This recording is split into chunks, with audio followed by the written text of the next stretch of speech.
Hey gang, Max here with PhoneArena.com, CES 2014, and we are at the Samsung exhibit. One of the things that Samsung announced near the end of their press event yesterday was the introduction of the Samsung Galaxy Camera 2, and that's what we have here. This bad boy is essentially, believe it or not, unchanged from last year's model. There are some subtle differences that render it like version 2.0 of this fine camera. One of the things you'll notice is that the form factor is largely the same, but they've changed the texturing on the outer part of the casing here, so it's a little more pleasant to hold. It has that faux leather feel, which is consistent with the form factor that they've been introducing on other devices, like the Galaxy Note series and whatnot. As far as the rest of the device itself, on layer we have Android 4.3, we have the same 16.9 megapixel camera with a backside illuminated sensor, has optical image stabilization. Android 4.3 Jelly Bean is running the show. And as far as like new features, one of the new ones is that you can see that's tangible is the Selfie Alarm. So the way that works with the Selfie Alarm is you point this camera at yourself, and then it will sound an alarm, and then it will automatically take the picture. You don't even have to hit the shutter key in order to take a selfie or a high-resolution selfie anyway with this bad boy. As far as the user interface itself, it is the same familiar TouchWiz that is available on all Samsung Android devices.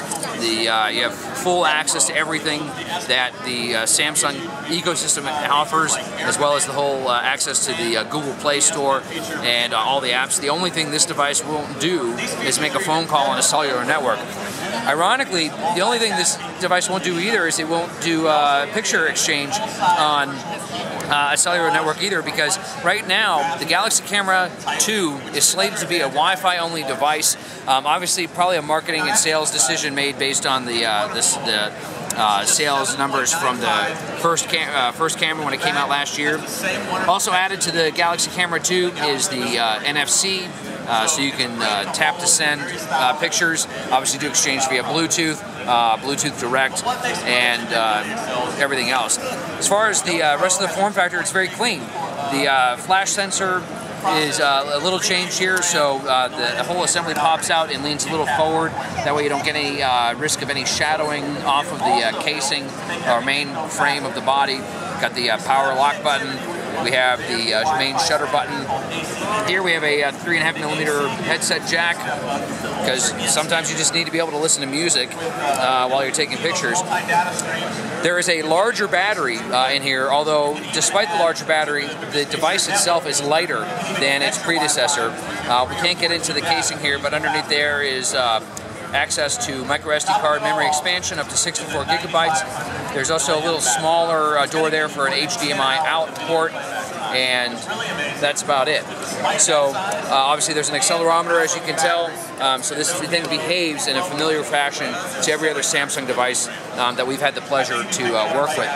In terms of photo quality of the sensor itself, we've taken a bunch of pictures with it, and we've included them in our article here, so you can take a look at some of the photo samples that we took with this thing, and that's about it. Other than that, we're looking forward to seeing when this comes out on the market. It is going to be available in the first quarter of 2014. Pricing has not been announced, but given the price of the previous camera being about $450, you can expect a similar pricing scheme for this camera as well.